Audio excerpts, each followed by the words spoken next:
খিলঞ্জীয়া বিৰোধী অসাংবিধানিক কা আইন অসমৰ বুকুত বলপূৰ্বকভাৱে কেন্দ্ৰীয় চৰকাৰে জাপি দিয়া 5টা বছৰ হৈছে। 5 গৰাকী শ্বহীদৰ বিনিময়ত তেওঁলোকৰ ত্যাগৰ বিনিময়ত অসমৰ ভৱিষ্যত ধ্বংস কৰি কেন্দ্ৰীয় চৰকাৰে জাতিটোক প্ৰচণ্ড অন্যায় কৰিছে।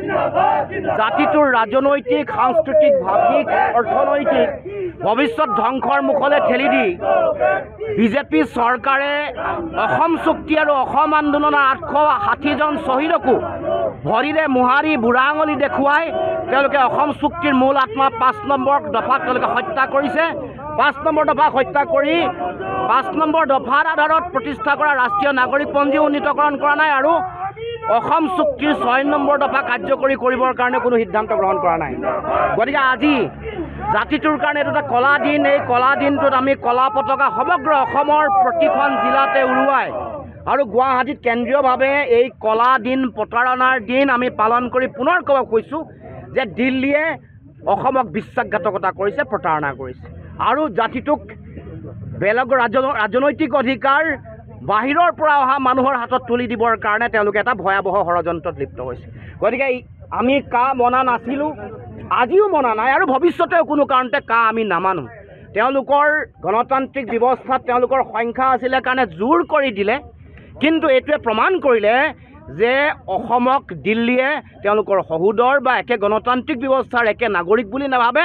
তাৰ মানে অসমৰ ৰাইজ আমি দ্বিতীয় শ্ৰেণীৰ নাগৰিক আৰু আমাৰ ৰাজনৈতিক আৰু সামাজিক ভৱিষ্যত ধ্বংস হ'লেও দিল্লীৰ তেওঁলোকৰ কোনো প্ৰয়োজনীয়তা নাই, কোনো তেওঁলোকৰ মৰম বা তেওঁলোকৰ ইয়াৰ প্ৰতি তেওঁলোকৰ কোনো দায়বদ্ধতা, সাংবিধানিক দায়বদ্ধতা নাই। কাৰণ আমাৰ 14টা MP আছে।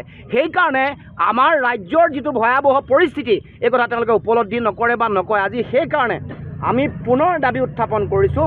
যোৱাকালি চৰকাৰীভাৱে তেওঁলোকে শ্বহীদ দিৱস পাতিছে।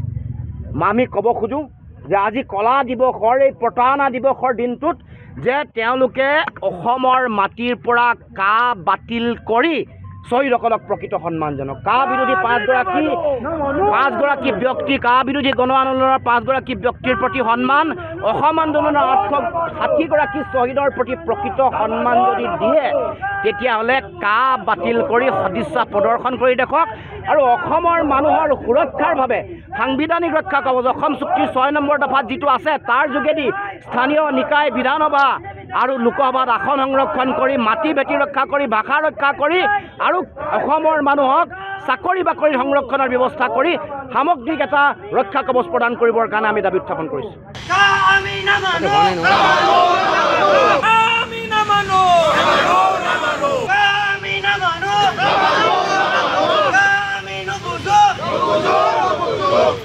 যে বিজেপিয়ে জাতি মেটি ভাতি ৰক্ষা কৰাৰ সংকল্প লৈ শেষ শৰাইঘাট বুলি কৈ ৰাইজৰ আৱেগেৰে ভোট লৈ চৰকাৰ গঠন কৰি অসমীয়া জাতিৰ অস্তিত্ব বিনষ্ট কৰি ইমান দিনে অবৈধভাৱে আহি থকা বিদেশীক বৈধভাৱে অসমত প্ৰৱেশ কৰাৰ পথ মুকলি কৰি দিলে।